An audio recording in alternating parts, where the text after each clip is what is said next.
জুলাই সনদ স্বাক্ষরিত হয়েছে এবং বেশ কয়েকটা রাজনৈতিক দলের নেতারা সেখানে উপস্থিত ছিলেন। জুলাই সনদ প্রস্তুত হলো।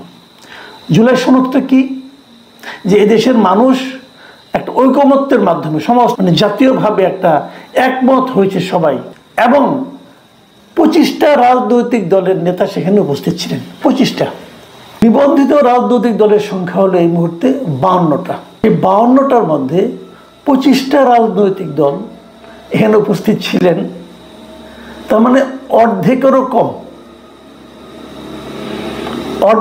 কম সংখ্যক রাজনৈতিক দল মিলে জাতীয় ঐক্যমত্য করেছেন। তারা 4টা রাজনৈতিক দল, 4টা বাম সংগঠন আর কি, তারা বলেছিল যে এটা আমাদেরকে দেন। তারা খসড়াও দেয়নি, মানে কোনোভাবে যে আপনি একটা সিগনেচার করে দিয়ে আসেন।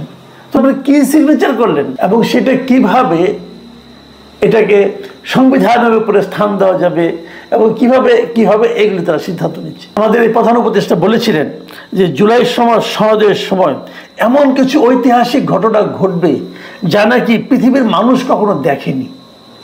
সব চ্যানেলকে বলেছিলেন যে বিরল মুহূর্তটা ধারণ করে রাখেন, কারণ এরকম বিরল মুহূর্ত আর পৃথিবীতে ঘটবে না।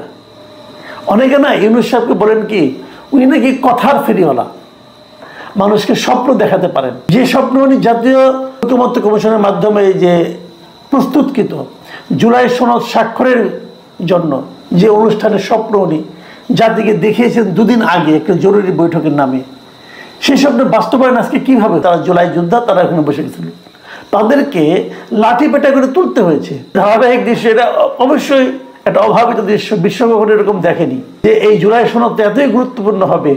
এই জুলাই সনদে যে কলম দিয়ে সিগনেচার করবে, সেই সিগনেচার ওরা কলমটা কিনে জাদুঘরে রাখবে।